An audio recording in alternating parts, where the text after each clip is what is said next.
Chetan, time now to look back on the third test in Kolkata, won of course by England by 7 wickets. They're now 2-1 up in the series.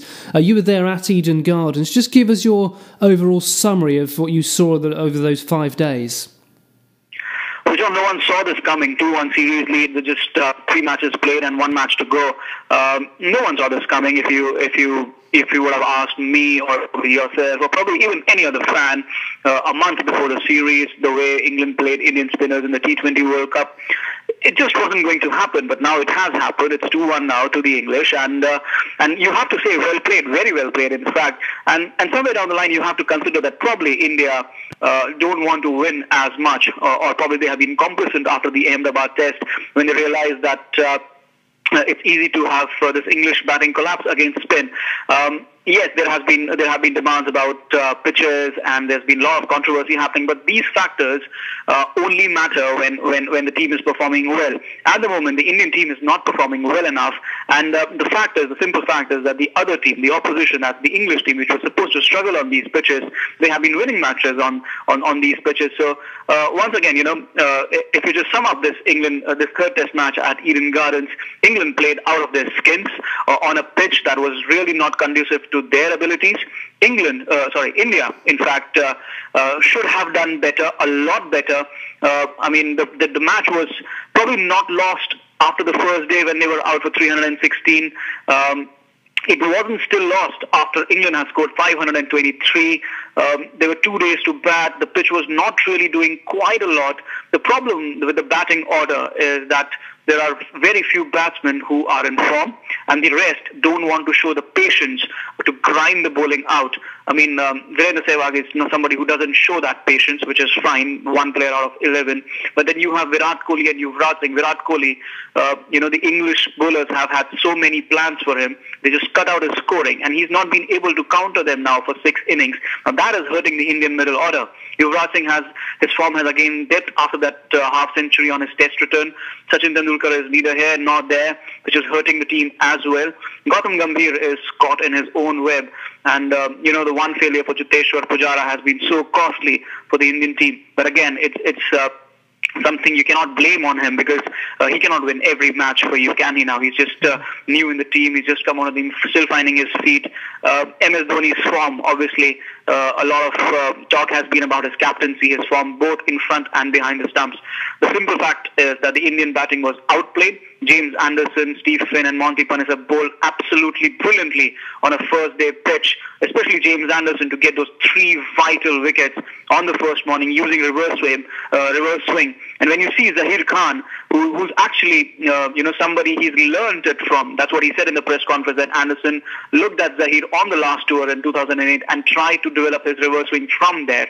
So in comparison, Zahir Khan was absolutely nowhere. So it just tells you a tale really at the moment that India have been complacent, India have not batted well, India have not fielded well, India have not bowled well ever since the first test win in Ahmedabad.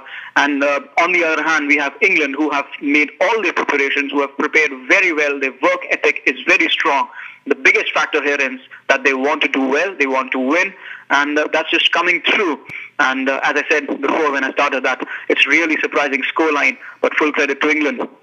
Now, just looking a little bit broader, if you like, India have now lost 6 of the last 7 against England, and now 2 at home for the first time against England since the 70s.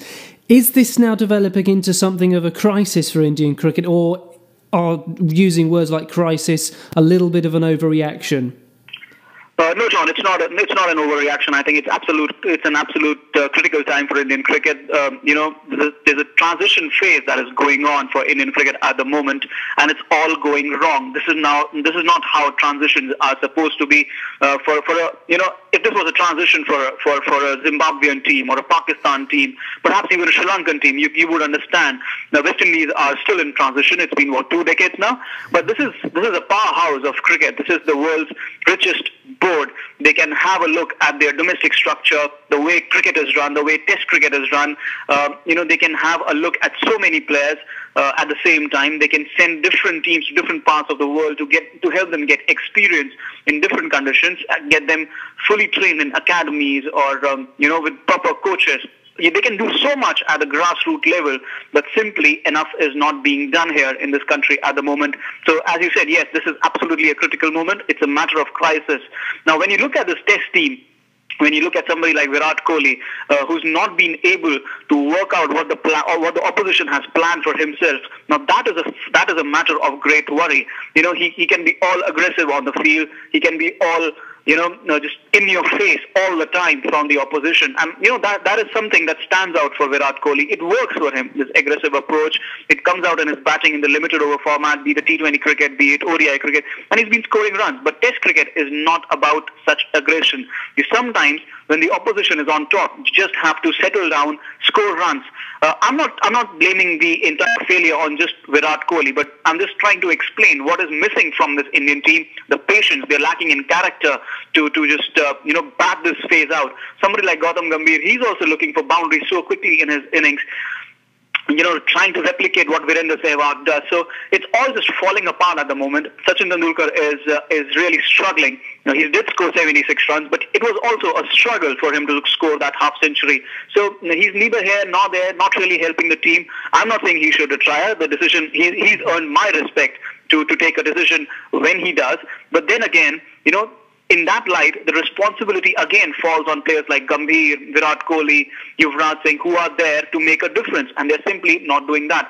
And the batting has always been a strength for India, and when they don't score runs, when they don't put up 400 runs or 500 runs on the board, the bowling cannot do a lot. And as you mentioned, they've lost 6 out of 7 tests. I mean, they haven't really crossed 300 or 400 more than twice or thrice maybe in those 7 tests. So that tells the story. When the bowlers don't have runs, yes, the bowlers didn't really bowl well. Harbhajan Singh has been woeful, particularly in Mumbai. Zahir Khan has lost all his swinging abilities. He's such a liability in the field at the moment. Pragyan Ocha, yes, he's been the one bowler who's been consistent enough. Probably Umesh Yadav as well. He was very impressive in Ahmedabad. But look at R. Ashwin. He's scoring runs, yes, but that's not his job. His main job is to bowl. And he's been experimenting so much with his line. And there are the very, very few spells where Ashwin bowls consistently. So, all in all, the Indian team doesn't want to accept its failures. They think that they're good enough. Yes, they are good enough, but you have to show it on the field. You have to work hard on the field and get the results. And I think one of the failures of Duncan Fletcher here have to be mentioned, have to be underlined, that he's not a hands-on coach. He's not getting this team going, not probably pulling them by the collars to get them going, probably not inspiring them enough, probably not shouting at them enough. And it's certainly becoming a bit of Chelsea cricket team sort of, but there is no Roman Abramovich to fire the coach or the captain or any of the senior players who are just becoming too big for their boots. So all in all, a work ethic problem, an attitude problem, and yes, a batting problem, a bowling problem, a fielding problem. It is definitely a crisis for Indian cricket. Now, with that in mind, perhaps India have made some changes. Zahir Khan, Harbhajan Singh, Yuvraj Singh left out for the final test. Parvinder Awana, Piyush Chawla and Ravi Jadeja, and he's been in good nick recently. What do you make of those changes, and have they gone far enough? I think they've gone a little too far. Yes, I have been critical of the Indian team, but, this is a must-win test match. Somebody like Zahir Khan has to be playing this test match. You can always drop him after the test series. Yes, Harbhajan Singh was neither here nor there. Probably my one change would have been Yuvraj Singh, and probably another change would have been Ishant Sharma, Parvinder Awana or Ashok Dinda coming in for Ishant Sharma. Why I say that is because Zahir Khan, yes, he's not up to the mark. Yes, he is not really fielding well or batting or contributing at the lower order. But the fact is, in such a situation where India are on the back foot, they need to win the match to draw level in the series, make it 2-2 to save some face.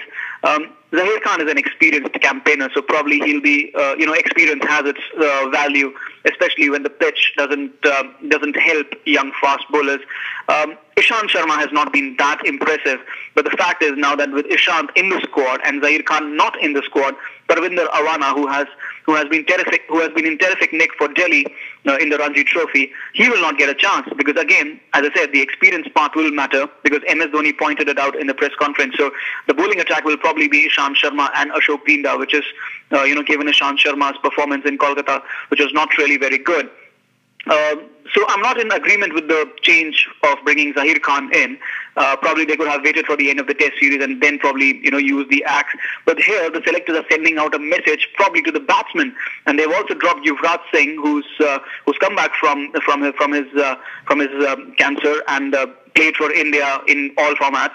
But then he's now out. He's gone. That phase is over. Now it's all about performance. So he's out on performance. Harbhajan Singh is out. Zaheer Khan is out. So probably they're sending a message to, say, somebody like Gautam Gambhir or Virendra Sehwag, probably even Sachin Tendulkar. You never know, and maybe even MS Dhoni. The new players, I think Piyush Chawla is a selection which is not here, not there. He's not even considered a spin bowler by the Uttar Pradesh team. I think probably Amit Mishra would have been a better choice in place of him. But given R. Ashwin and Pragyan Oja, he certainly won't play. I think Ravindra Jadeja will walk into the side because he's in the mold of Yuvraj Singh, a left-handed batsman, can bowl some left-arm spin.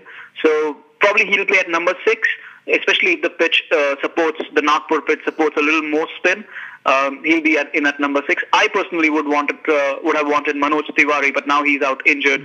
But there's also Ajinkya Rahane, so maybe Ajinkya Rahane at number 6 because MS Dhoni has not really used Yuvraj Singh a lot in the Test series so far. So he's not used his backup bowlers.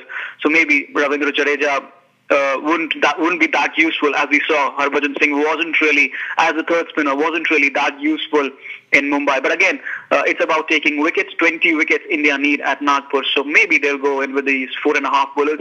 All in all, their selectors are trying to send a message. Probably Nagpur will be a reckoning for quite a few senior batsmen.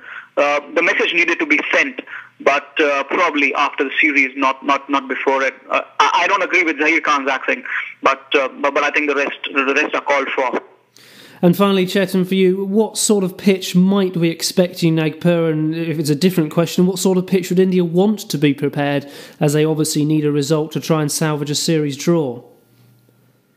I think they would have liked a pitch like they got at Mumbai, but perhaps with a little slower turn. In Mumbai, the turn was very quick. That is why Monty Panesar, with his natural pace, was able to destroy the Indian batting. So they'll probably like a pitch, what they had the pitch in Mumbai, probably a slower turning wicket where their spinners can do the damage. But the reports that are coming in from Nagpur suggest that the pitch is more like Ahmedabad and Kolkata, perhaps even more bouncier than what Kolkata was. Perhaps the bounce of Mumbai with the pitch of Kolkata, which won't really be a bad pitch because we got a result in Kolkata and we got a result in Mumbai. So we got a result in Ahmedabad as well, but that was not really a very good pitch for Test cricket. So the bounce of Mumbai with the pitch of Kolkata, I think that makes for a good combination. India, again, yes, they would like to salvage the series, probably draw the series, but even then it doesn't really make a difference. 2-2 is a score line that gives too much respect to the English side. Of course, they have played well, but we're talking from an Indian perspective that India have been near invincible at home. So not really a series that they would want to remember. Finally, John, I would like to ask you, yes, England have played very well. Is there any change that they see for the Nagpur Test? The only possible change that I could see, Chetan, is, I mean, if you look at the way that England played in Kolkata, the only player who didn't really produce a telling contribution was Samit Patel, and he's the only person I would think would be at a slight risk of losing his place, but I can't really see England making any changes. I mean, we've had the news today that Stuart Broad has suffered a recurrence of his heel injury, so if England were planning to bring him back, that's now not going to be on the cards. But Anderson and Finn bowled very well together, particularly Anderson in the first innings in Kolkata, Finn in the second, and pretty much everybody else made a contribution. Even though Graham Swann wasn't at his best with the ball, those 20-30 runs he put on with Matthew Pryor just put England sort of 200 ahead, which was pretty key in the end, given they were 8 for 3 on the final day. And then, of course, Ian Bell, who I probably wouldn't have put back in the team, just gave England a bit of a steady hand on the final day with the little innings to see them over the line. So all going well. I can't really see any reason for England to make any changes going into the final test. Well, my final question to you, John, about Alastair Cook. He has been a rock for the England batting side, breaking records everywhere, here, there, everywhere. He's overtaken Sachin Tendulkar's record of quickest 7,000 test runs. Let's talk about him as a batsman, and then, of course, as the captain. Going into the Nagpur test, how vital is it for him to perform again, probably raise the bar even further up, and again as a captain when England are on the cusp of a famous series victory? Absolutely. I mean, he's a player that already has set his stall up very, very high. He does seem to be a player that leads by example. He scores runs, the others sort of follow. Important for him as captain that he's not nowhere near the finished article as captain just yet. There were still a few moments in Kolkata. I think he's just switched off for a second there, which in that game he could get away with, but he has got to remain very sharp and continue to score the runs. I think that's very, very important. But he just seems to be completely unflappable. Obviously, in the form of his life, which has coincided with him taking over the captaincy. I mean, there aren't many players who score, 1, 2, 3 Test match centuries as soon as they get the captaincy. He's gone out and done 5, which is just a phenomenal achievement, and he'll be hoping obviously to keep that run going. In a strange sort of way, perhaps you could say the pressure's off England a little bit, because to come out with a draw, they'll come home with that's a good result, because as you sort of mentioned earlier on, there weren't too many people thinking that England would go into the final test 2-1 up. But he's already said, look, we're not going to go out and play for a draw. That's a dangerous mentality to go into. We're going to keep going, keep doing as we have been, and try and win the game. And I think that's the right attitude, and I think that's the way he's going to try and lead from the front with the bat, and obviously captain as well. So try and keep on turning the tables on India.